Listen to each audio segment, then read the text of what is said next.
واجب الاحترام قائدین امت، سرداران امت، علماء کرام، مشائخ اعظام اور اس عظیم شان اجتماع میں موجود میرے قابل احترام بزرگوں، بھائیوں، دوستوں اور ساتھیوں، السلام علیکم ورحمۃ اللہ وبرکاتہ۔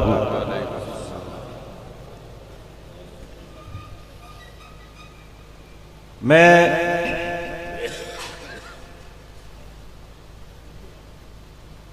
حقیقی سردار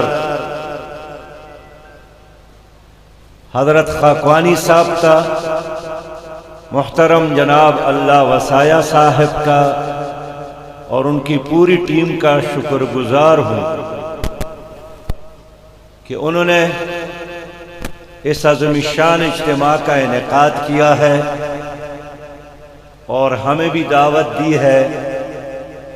یہاں میں تقریر کروں یا نہ کروں، یہ چند لمحے آپ لوگوں کے درمیان گزارنا، آپ کے روشن چہروں کو دیکھنا ایک سعادت سمجھتا ہوں۔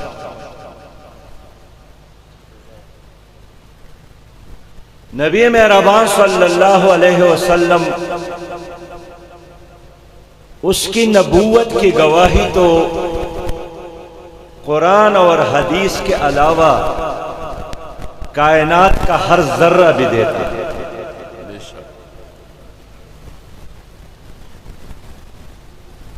اس کے ساتھ عشق اور محبت ایمان کا تقاضا ہے،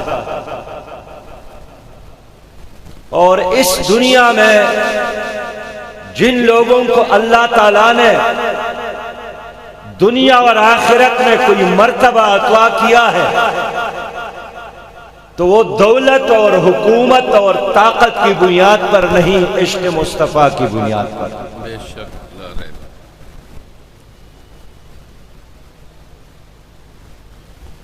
حسان بن ثابت رضی اللہ تعالیٰ عنہ شاعر تھے، اس محبت کا اظہار اپنے اشعار میں فرماتے تھے، اور یہ انہی کا شعر ہے کہ وَأَحْسَنُ مِنْكَ لَمْ تَرَى قَطُّ عَيْنِي وَأَجْمَلُ مِنْكَ لَمْ تَلِدِ النِّسَاءُ۔ میرے آنکھوں نے آپ سے کوئی زیادہ خوبصورت نہیں دیکھا، اور آپ سے زیادہ خوبصورت ماں نے کسی کو جنا نہیں۔ حضرت عائشہ رضی اللہ تعالیٰ عنہا فرماتی ہے کہ لنا شمسن وللآفاق شمسن، میرا بھی ایک سورج ہے اور آسمانوں کا بھی، وشمسی خیر من شمس السماء، میرا سورج آسمانوں کی سورج سے زیادہ خوبصورت ہے۔ فإن الشمس تطلع بعد فجر، آسمانوں کا سورج فجر کے بعد طلوع ہوتا ہے، وَالشَّمْسِ طَالِعٌ بَعْدَ الْعِشَاءِ، اور میرا سورج دن کو بھی چمکتا ہے اور رات کو بھی چمکتا ہے۔ تو یہ واحد سورج ہے جو 1400 سال بعد بھی اسی طرح چمکتا ہے، کسی زمانے کے لیے نہیں، کسی قوم کے لیے نہیں، کسی علاقے کے لیے نہیں، انسانیت کے لیے ہے، کائنات میں موجود ہر ذرے کے لیے ہے۔ ہماری خوش قسمتی ہے کہ اللہ نے ہمیں اس کی امت میں اٹھایا ہے۔ میرے محترم بھائیوں، جب اللہ نے فرمایا ہے کہ آپ آخر نبی ہیں، پھر کون ہے جو اس کے بعد نبوت کا دعویٰ کرتا ہے، جب اس نے خود فیصلہ کیا ہے کہ لا نبی بعدی ولا امت بعدکم، میرے بعد کوئی نبی نے آنا نہیں، اور آپ کے بارے میں فرمایا کہ آپ کے بعد کوئی امت نہیں ہے، قرآن بھی آخری، امت بھی آخری، نبی مہربان صلی اللہ علیہ وسلم بھی آخری۔ لیکن اس دنیا میں دو بڑے فتنے ہیں، ایک فتنہ یہودیت ہے اور ایک فتنہ قادیانیت ہے۔ قادیانیت کے اس پودے کو انگریزوں نے یہاں لگایا تھا، اور یہودیت پہلے سے ایک موجود فتنہ ہے۔ اسلام غالب ہوا تو صحابہ کرام نے مدینہ منورہ سے بھی اس فتنے کا خاتمہ کیا، خیبر سے بھی خاتمہ کیا، اور اسلام کا بول بالا ہوا۔ اور آج اگر فتنہ قادیانیت ہے تو اس فتنے کو ختم کرنے کی ذمہ داری ہماری ہے۔ ان دونوں فتنوں کی سرپرستی امریکہ کر رہا ہے، برطانیہ کر رہا ہے، مالی لحاظ سے بھی، سیاسی لحاظ سے بھی، عسکری لحاظ سے بھی۔ لوگوں، اس لیے میں ایک بار پھر عرض کروں گا کہ ایک عالم دین نے اللہ کی وجود کے بارے میں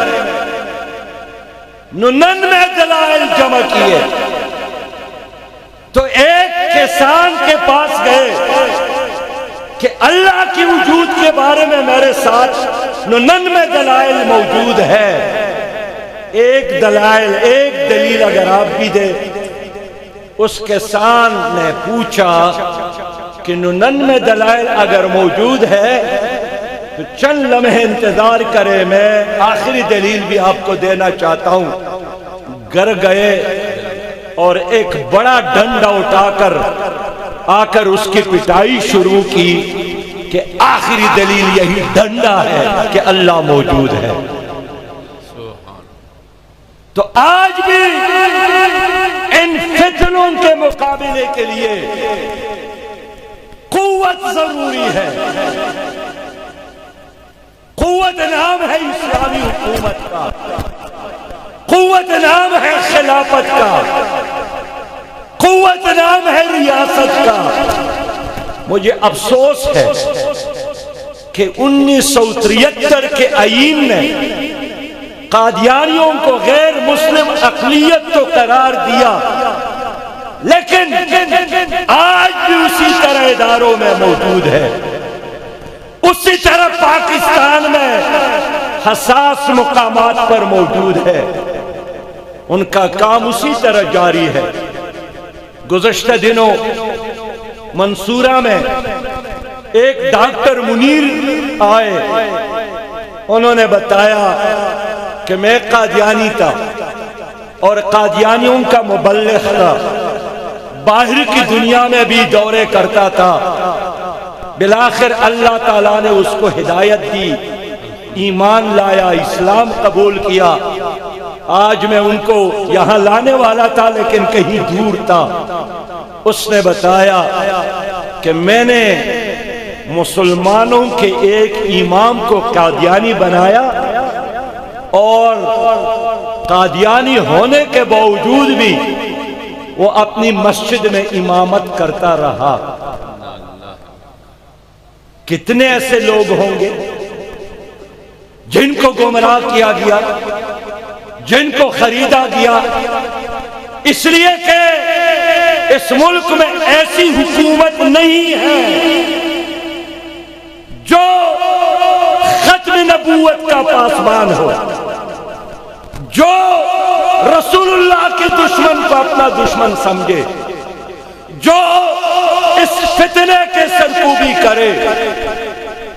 لہذا ایمان کا تقاضا، عقل کا تقاضا، اس زمانے کا تقاضا یہی ہے کہ ہم پاکستان کو ایک اسلامی حکومت بنا لے، اسلامی حکومت کے بغیر یہ فتنہ ختم نہیں ہو سکتا، اس لیے کہ دنیا کے بہت سارے ممالک اس فتنے کے پیچھے کھڑے ہیں، وہ لوگوں کو خرید رہے ہیں، ذرائع ابلاغ کے ذریعے غلط پروپیگنڈا کر رہا ہے، احادیث کے اپنی کتابیں اپنی من کے مطابق قرآن کریم اور ان کی تعویلیں، جہاں بھی کوئی نیا آدمی مسلمان ہو رہا ہو افریقہ اور دوسرے ممالک میں، یہ وہاں پہنچ جاتے ہیں کہ آپ جس اسلام قبول کرتے ہیں وہ اسلام ہمارے ساتھ ہے۔ میرے بہت ہی محترم بھائیوں، اس لیے رسول اللہ صلی اللہ علیہ وسلم نے ہمیں ایک حکومت دی، اس حکومت نے دین کا دفاع کیا۔ جس طرح شاہ صاحب فرما رہے تھے کہ سب سے پہلا اجماعی امت اسی پر ہوا ہے کہ جو نبوت کا دعوے دار ہے اس کے خلاف جہاد کیا جائے، اس پر تو اجماعی امت ہے، لہذا اس کو برداشت کرنا، اس کے ساتھ یاری کرنا، ان کو مواقع دینا، ان کو پنپنے دینا، یہ اسلام کے ساتھ بھی غداری ہے، پاکستان کے ساتھ بھی غداری ہے۔ میرے بھائیوں، علماء کرام نے عقیدہ ختم نبوت کی حفاظت کی ہے۔ شاہ صاحب نے ایک لمبی فہرست بھی پیش کی، ان کے کان میں نے عرض کیا کہ اتنے نام آپ نے لیے لیکن ایک نام تو بھول گئے، اور وہ اس عالم کا نام ہے، بلکہ علماء کے نام ہے جن کو پھانسی کی سزا قادیانیت کے مسئلے پر فوجی عدالت نے سنائی تھی۔ اس عالم کا نام سید ابو العلا مودودی رحمت اللہ علیہ ہے، اس عالم کا نام عبدالستار نیازی ہے۔ اس لیے انصاف یہی ہوگا کہ ہم سب کے لیے پھر احترام رکھے، جس نے ایک رتی کام کیا ہے اس کو بھی ہم سلام پیش کرتے ہیں، جس نے بڑا کام کیا ہے اس کو بھی خراج تحسین پیش کرتے ہیں۔ اور میں سلام اس لیے آج پیش کرنا چاہتا ہوں کہ دشمن چاہتا ہے کہ ہم تقسیم ہو، لیکن یہ عالمی مجلس ختم نبوت کا کارنامہ ہے۔ دشمن چاہتا ہے بریلوی بن جاؤ، دیوبندی بن جاؤ، اہل حدیث بن جاؤ، لیکن یہ کارنامہ اللہ وسایہ صاحب اور ان کی ٹیم کا ہے کہ انہوں نے جواب دیا ہمیں تقسیم نہیں ہونا، ان هذه امتکم امتا واحدہ، ہم امت واحدہ ہیں، تمہارے مقابلے میں جہاد کریں گے، تمہارے مقابلے میں ایک ہے، تمہارے مقابلے میں ہم قدم ہم آواز ہیں، تمہارے مقابلے میں۔ یہ کام آپ نے کیا، یہ کام آپ نے کیا۔ میں اس پر اللہ سے دعا مانگتا ہوں کہ اللہ رب کریم آپ کو اور توفیق عطا فرمائے۔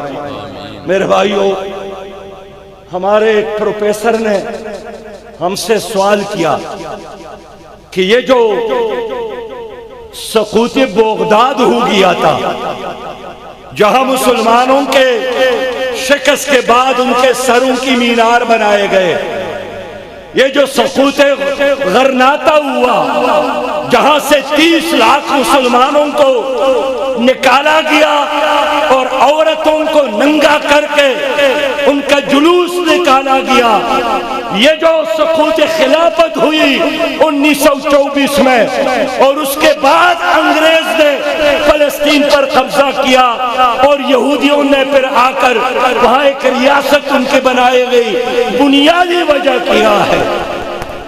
ہر طالب علم نے ایک ایک وجہ تو بیان کی، لیکن ہماری استاد نے آخر میں کہا کہ اسلحے کی قلت وجہ نہیں تھی، مال اور دولت کی قلت وجہ نہیں تھی، بنیادی وجہ جو غرناطہ کی تباہی کا، انلس کی تباہی کا، سمرقند اور بخارا کی تباہی کا، بغداد کی تباہی کا، خلافت کی سقوط کا ایک ہی وجہ بنی تھی، اور وہ مسلمانوں کے آپس کے اختلافات، دشمن ایک اور مسلمان تقسیم۔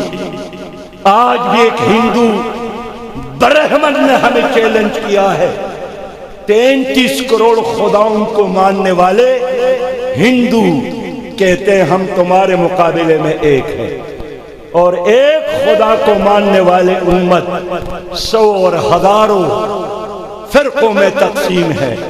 بس اللہ کا حکم یہی ہے، وَمَا وَصَّيْنَا بِهِ إِبْرَاهِيمَ وَمُوسَى وَعِيسَى أَنْ أَقِيمُوا الدِّينَ وَلَا تَتَفَرَّقُوا فِيهِ، دین قائم کرو اور فرقوں میں نہ پڑو۔ آج اللہ وسایہ صاحب اور ان کی ٹیم نے اللہ کی حکم کے مطابق ہم سب کو ایک کیا ہے۔ لوگوں، ہم نے دیکھا افغانستان میں روسی آئے، اس نے یہ نہیں دیکھا کہ کس مسلک سے تعلق رکھتا ہے، سب کو جلایا، سب کو تباہ اور برباد کیا۔ آج بھی اس امت کو وحدت کی ضرورت ہے، اور جیسے یہ امت ایک امت بنتی ہے، فتنہ قادیانیت بھی ختم ہوگی اور فتنہ یہودیت بھی انشاءاللہ تعالی ختم ہوگی۔ لوگوں، آنے سے قبل مجھ پر لازم ہے کہ میں ایک پیغام آپ تک پہنچا دوں، اور یہ پیغام خالد مشعل صاحب کی ہے، جو فلسطینی مجاہدین کا رہنما ہے۔ غزہ کے مسلمان اس وقت آپ کے انتظار میں ہیں۔ غزہ جہاں 25 لاکھ کی آبادی تھی، اس پر گزشتہ 19 دنوں سے لوہے کی بارش ہو رہی ہے، بارود کی آگ کے شعلوں میں وہاں جل رہے ہیں۔ 6000 مسلمان شہید ہو گئے، جس میں 2000 مائیں بہنیں اور بیٹیاں ہیں اور چھوٹے بچے ہیں۔ کل 24 گھنٹوں میں بھی 740 ہمارے مسلمان بھائی شہید ہو گئے، مساجد جل رہے ہیں، ماؤں کے گود میں چھوٹے بچے ہیں، کفن کے بغیر دفنانے پر مجبور ہیں۔ ان حالات میں بھی ان کا ترانہ یہی ہے، نحن الذین بایعوا محمدا علی الجہاد ما بقینا ابدا۔ ہم وہ لوگ ہیں جنہوں نے حضور کے ساتھ، نبی مہربان صلی اللہ علیہ وسلم کے ساتھ بیعت کیا ہے کہ جب تک زندہ ہیں ہم جہاد کرتے رہیں گے۔ مجھے خالد مشعل نے بتایا، ہمارے ساتھ ایک آدمی شہید ہوا، میں نے ان کے اہلیے کو تعزیت کا فون کیا، اس نے بتایا خالد بھائی میرا ایک جوان بیٹا ہے، اس نے جوان بیٹے کو بھیجا، چند دن بعد وہ بھی شہید ہو گئے۔ میں نے دوبارہ تعزیت کے لیے فون کیا، اس نے کہا خالد بھائی میرا ایک شیرخوار بچہ بھی ہے، اور آپ کہاں ہیں؟ میں شیرخوار بچہ آپ کے حوالے کرتا ہوں تاکہ یہ بھی مسجد اقصی اور فلسطین کے حفاظت کے لیے شہید ہو جائے، مسجد اقصی بچ جائے۔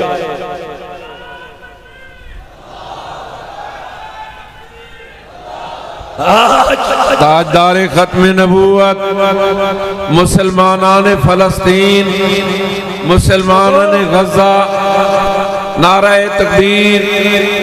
لوگوں محبت، لوگوں عشق اور محبت آج یہی ہے۔ ہم ان مظلوموں کی بات سنیں، اگر ہم نے ان کی چیخ اور پکار نہیں سنا، کل کس منہ کے ساتھ ہم حضور کے خدمت میں حاضر ہو کر جام کوثر اور شفاعت کا مطالبہ کریں گے؟ یہ بائیڈن امریکی صدر یہ تلبیب کیا، امریکی وزیر خارجہ تلبیب کیا اور کہا کہ میں وزیر خارجہ کی حیثیت سے نہیں آیا ہوں، یہودی کی حیثیت سے آیا ہوں اور اسرائیل کے ساتھ کھڑا ہوں۔ کون ہے جو یہ کہے کہ اگر آپ یہودی کی حیثیت سے آئے ہیں میں بھی مسلمان کی حیثیت سے آنے کے لیے تیار ہوں۔ میرے بھائیو 57 اسلامی ممالک ہیں، 3.25 کروڑ مربع میل پر عالم اسلام قائم ہے۔ بھائی تشریف رکھیں میاں، تشریف رکھیں، بات کرنے دیں۔ 74 لاکھ مسلمان افواج ہے، ایٹمی پاکستان ہے، 75 لاکھ مسلمان افواج، لیکن قبرستان کی طرح خاموش۔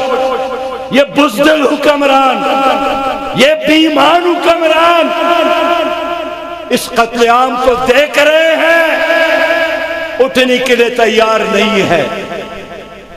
ہم نے اس لیے 29 اکتوبر کو الفساد، الخبائث امریکہ کا سفارت خانہ ہے، اس کے سامنے غزہ مارچ کا اعلان کیا ہے 19 اکتوبر کو اسلام آباد میں، اور ہم بتائیں گے امریکہ کو کہ اگر بائیڈن جیسا 85 سالہ بوڑھا اسرائیل آ کر قتل عام کا لائسنس اور تبکی دے سکتا ہے تو ہم بھی غزہ جانے کے لیے تیار ہیں انشاءاللہ تعالی۔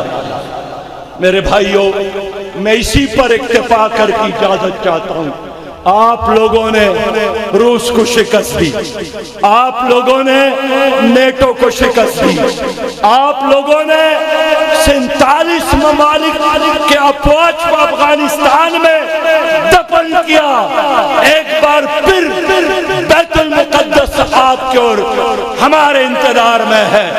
ہم چند دنوں کے لیے اور انتظار کریں گے، لیکن پاکستان کی حکومت نے اگر جہاد کا اعلان نہیں کیا، ہم یوں سمجھیں گے کہ اس قتل عام پر یہ لوگ راضی ہے۔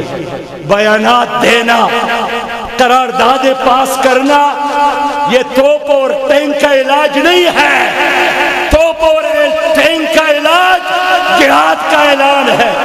میرا اللہ پر ایمان ہے، بدر میں ساتھ دیا تھا، آج بھی اللہ ساتھ دینے کے لیے تیار ہے۔ اللہ کا وعدہ یہی ہے، وَمَا رَمَيْتَ إِذْ رَمَيْتَ وَلَكِنَّ اللَّهَ رَمَى۔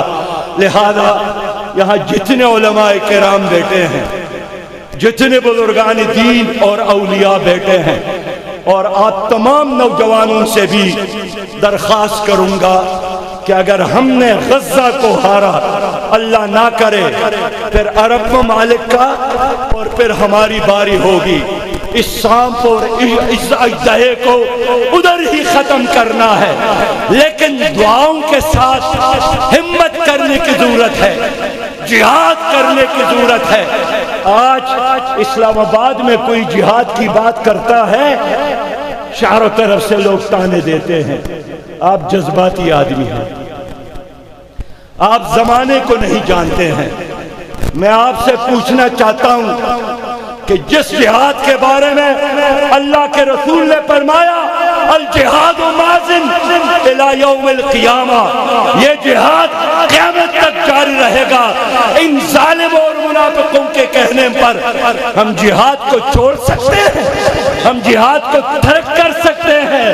جہاد ہمارا فلسفہ ہے، جہاد ہمارا نظریہ ہے، جہاد ہمارا عشق ہے، شہادت تمنا ہے، اور جب آپ نے شہادت اور جہاد کو چھوڑا ہے کمزور ہو گئے۔ جب آپ جہاد پر چلیں گے انشاءاللہ زمین اور جنگل کے راستے خالی، سمندر کے قطرے بھی پانی، ہر چیز آپ کی خدمت میں، اس لیے کہ اللہ کا وعدہ ہے وَأَنْتُمُ الْأَعْلَوْنَ إِن كُنتُم مُؤْمِنِينَ۔ میں ایک بار پھر اس پورے ٹیم کا، بزرگوں کا شکریہ ادا کرنے کے ساتھ آپ کو یقین دلاتا ہوں ہماری صلاحیت، ہمارے وسائل، ہمارے دفاتر، ہماری ہر چیز آپ کے قدموں میں ہے۔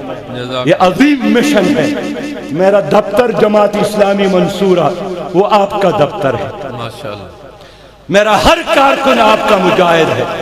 آپ جس مقدس مشن کے لیے اٹھے ہیں، اس مشن میں جان دینا، مال خرچ کرنا، قدم اٹھانا، صحبت برداشت کرنا، یہ ایمان کا تقاضا سمجھتا ہوں. وآخر دعوانا ان الحمدللہ رب العالمین.